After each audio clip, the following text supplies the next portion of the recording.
What's up, guys? I am back with another YouTube video, a very rough version of it. As you know, in the previous video, you guys know that I moved, and I'm so glad I moved and got that out the way because let me tell you, moving in general is tiring. As you can see, my dogs, or one of them, and I were just so worn out from just moving and packing and doing everything, living in boxes. We were so over that. And I'm blessed because I am moved in something that I spoke over me and my life a while ago is to move in a place that has a garage. And look at me, mama. I got me own garage, and my dogs are adjusting so well to the new place. As you can see, we absolutely love Medea's movie Boo. That movie is absolutely hilarious. But I wanted to get on here really quick to maybe highlight some clips that I've thrown together about just doing some cardio. Just focus on some cardio for a little bit. I'm at my favorite gym here in Kentucky, climbing the steps, just kind of starting out. One thing I do want to point out about stair climbing is that you need to be upright. You don't need to be leaning over. And this is just kind of warming up me hopping on it before the sweat comes because, yeah, I sweat profusely, as you can see. And for the last week and a half, I have been doing a little bit of interval training. Sorry about my nails. I live on the other side of town now for my nail tech, so it's an adjustment. But I'll come here to maybe offer you some help with a little interval training just to get started on your treadmill workout, your stair climber workout, just to get the body going, just to get the body moving. What I like to do, and this is good on the glutes, is maybe get involved in a little interval training here. And you can do it on the steps. As you can see, I am walking briskly.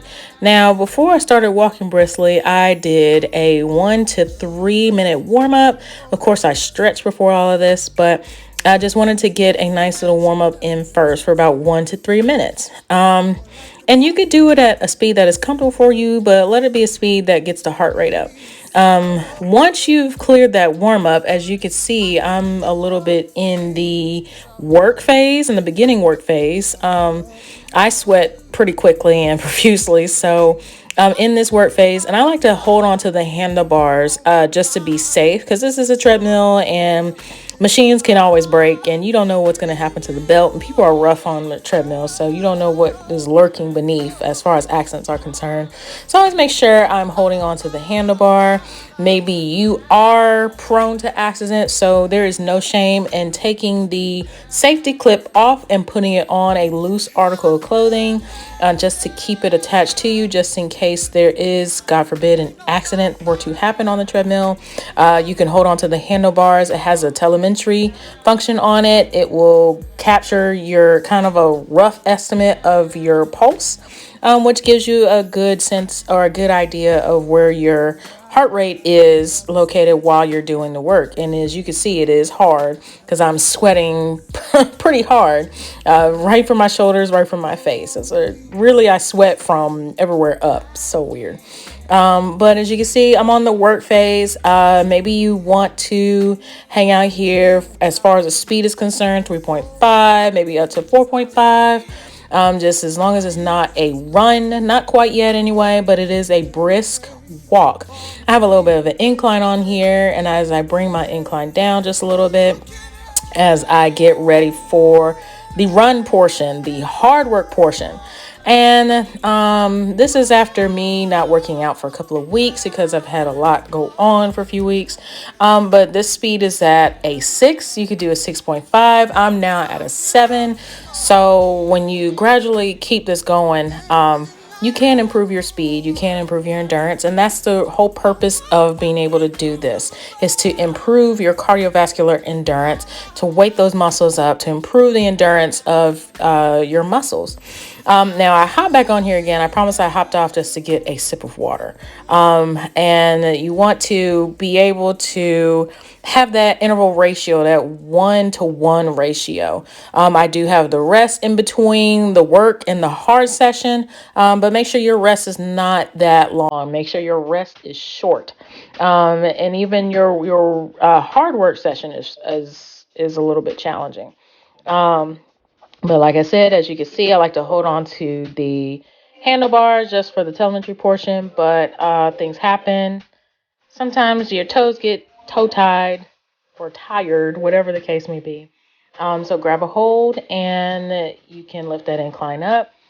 Just a little reminder, the higher your incline, the more you work those glutes, something that we all should work just to keep from having sleepy glutes from us sitting all day. And get that incline up to maybe about 12, but again, let it be a brisk walk. Like I said, there's no shame in holding on to the handlebars.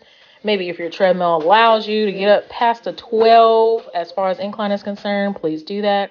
And hang out there for maybe about 2 to 3 minutes, depends on how comfortable you are. Um, Make sure you have your water nearby, make sure you have good music nearby, and maybe even grab a friend who wants to go on this little treadmill workout with you. Now, another alternative which you will see is that you could do the same interval on the stair climber, which now is something that I thoroughly enjoy. Climbing the stair climber has greatly improved my endurance, so when I do get on the treadmill, my speed has increased significantly. Now, as you can see, I still am on the work portion, just holding on to the handlebars. Please take the opportunity to screenshot and take a picture of that text that I wrote out for you. This was, just to show off the braids. Go Passion. Absolutely love those braids, but I have hair ADHD, and I never know where I want to keep my hair. But just the thing about protective styles are so amazing when you are trying to really amp up those workout goals. So just doing this part was just amazing. As you can see, I'm still holding on to that work portion, making sure forgive my dog who likes to bark a lot. Especially he lives in a neighborhood that is so dog friendly and he hears all kinds of dogs all day long. So incline goes down, speed goes up. Here we go. Back to that little run that I'm doing right now is at a 6. Like I said, I'm up to about a 6.57. And you just consistently want to do this 3 to 4 times, depending on your time. If your treadmill or your stair climber has a timer, sometimes it'll stop right at 30 minutes. So you want to make the best use of your time while you're on these pieces of equipment. The hard portion, which is a run, you should not be on here longer than a minute. Anything past a minute is pushing it. You are doing something else. Okay? Now, oftentimes we want to get involved in a cardiovascular program, but don't know where to start. Just hopping on the treadmill is a good start. And just go for it. Grab a friend, grab a buddy. As you can see, I'm slowing it down.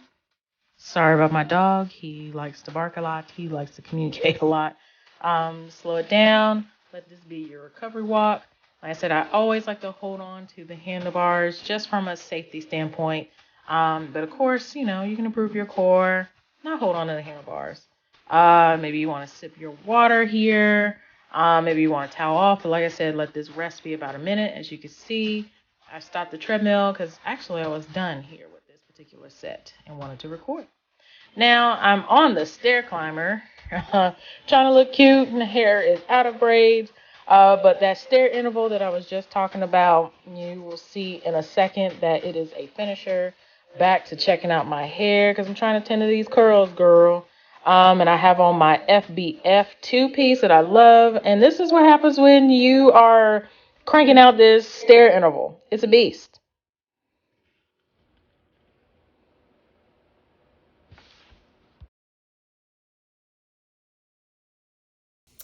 Hello guys, I wanted to hop on here based off of all the videos you saw. I just wanted to take... Hi guys, I wanted to hop on... What are you doing? What are you doing?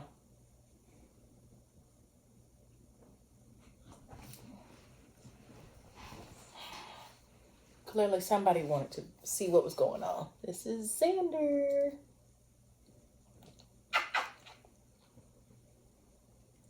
Just nosy. No. No butt butts. No. No butt butts. No. Hey, butt butts.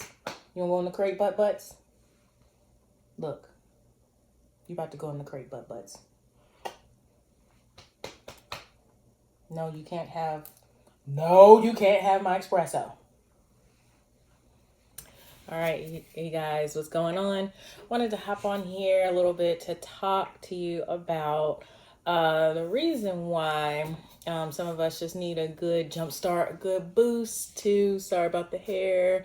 I'm trying to take care of the curls for a little bit, but the reason why most of us need a good little boost in our routine, oftentimes it helps us in building endurance. Now there was a video that I did see from a successful businesswoman, and she is in the health and wellness industry.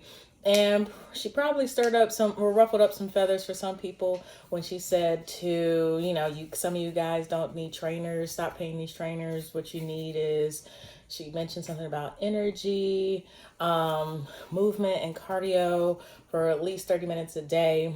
Now, if you know about that video, she's right. Most of us do need to develop discipline. And unfortunately, some of us trainers don't sell discipline. Some of us trainers sell aesthetics. Now, don't get me wrong. There's nothing wrong with aesthetics. Yes, sundress season is upon us. So you want to look good in that sundress. But she's right. And even if you feel like that she's not right, then what her statement should cause you to get off your tail and find some discipline. Okay, and being able to do these particular exercises or get disciplined to do something daily every day. Now, she is right. You can just open up your YouTube channel. Mine. I personally don't know where I left off because my dog started barking. I got distracted.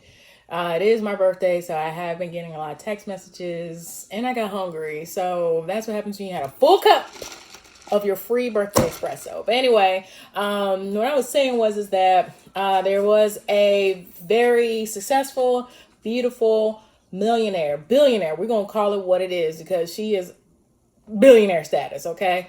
Where she talked about oftentimes we invest in trainers and we trying to build muscle on top of fat. And then you look, it looks interesting. I don't want to say it looks bad, but it looks interesting. But, she's right. Her point behind that is that most of us don't have the discipline to be able to say to ourselves, okay, let me at least work hard to get my body started.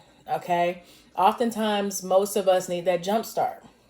All right. And sometimes trainers are not fully aware of how to do that. That's why I said in another video, you have to vet your trainer, get to know them and talk to them. And vetting them might mean talking to them about what your goals are. If you haven't sat down and talked about what your serious goals are because you're new to exercise or you're new to working out, or you haven't worked out in a while. Now, ideally, a really good trainer, especially if you are new to working out or haven't done it in a while, should get you involved in functional training first, meaning getting them prepared to move their body and just the activities of daily living, like the squatting, the walking, the overhead pushing, the overhead pressing, the forward pressing. A lot of times we sit in one position, as I'm sitting right now, in a chair. We don't move. We go from office chair, couch to car and bed. Okay. So with functional training, you basically are getting that individual involved in just movement in general. And then once they're prepared or once they've gotten the gist of movement and once those motor pathways have been refreshed, then you can start getting them involved in programs that are ideal for that person. That's why I said it's so important for you to vet your trainer. Get to know them, talk to them, and you could get to know them just by the questions you ask them and vice versa. It's a two-way street. But like I said, that young lady is right. Most of us ain't got the motivation. If you just get up and just move around 30 minutes a day, that's what I just posted on the first half of this video. A good treadmill workout, just 30 minutes. If you are in a neighborhood that doesn't really have any type of walking paths, or maybe you're in an area that is cold, or maybe you're just in an area that you just don't feel like walking in, or maybe you want to be in a indoor climate. You can hop on that treadmill and you could do what I provided. Just as a recommendation, it is about 30 minutes. You really shouldn't be on a cardio equipment longer than 30 minutes anyway, because that's when it starts tearing up your joints. Or you could just get on the stair climber, which is what I've done as well, provided instructions about that. But by all means, we have to, as trainers, we have to get more involved on the practice of selling discipline. People hold on to trainers longer when the trainer basically helps that individual build a lifestyle of managing discipline. All right. That same discipline that you have to apply to doing your household budget. That same discipline that you have to apply when you are building your faith in God, when you read his word and you stay in prayer and you fast. We have to get in discipline on doing our chores. Some people just don't want to do chores, and it shows. We have to get into the discipline of taking care of our mental health, because we are so open to just taking everything in and just not managing our stress well. That's when we start taking everybody's mess and everybody's craziness, and it goes in on internally, and we don't release it. So that's the reason why people keep trainers for a certain period of time or a long time, because that trainer has essentially helped their client build discipline. Okay. Like I said, aesthetics are cool, but can those aesthetics remain when the going gets tough in life? Okay. Or when, God forbid, knock on wood, we go through another full scale pandemic when we're in our houses. Can aesthetics stand the test of time of when the body starts going through changes? God forbid. Let's pray that your body is healed in the name of Jesus. Let's say that, you have children. There's surgery that's called for. You're stricken with any type of illness or sickness. God forbid. Let's proclaim and speak the word of God over our lives that doesn't come nowhere near us. But God forbid something happens to us that will sit us down. Will those aesthetics hold true? All right. So it's so important that as trainers, we sell discipline as well as aesthetics. Okay. Yeah. Let me tell you, like I said, sundress season is coming up. Two-piece season is coming up. I'm like everybody else. I'm human. I like to look good in a two-piece too. All right. So important for us trainers to sell discipline. Speaking of looking good, I want to show you guys my FBF two-piece set. Love this. Favorite sets on planet Earth. Make sure you go to fbfbody.com and get you a couple of pair and support this phenomenal young lady that is based out of Philly. She's thebomb.com. But anyway, that is all that I have today. I have to get more of my birthday freebies and love on my doggies a little bit more. This is my other doggie, Xander, my skinny mini. But I hope you guys have a wonderful, wonderful day and a wonderful, wonderful week. Peace.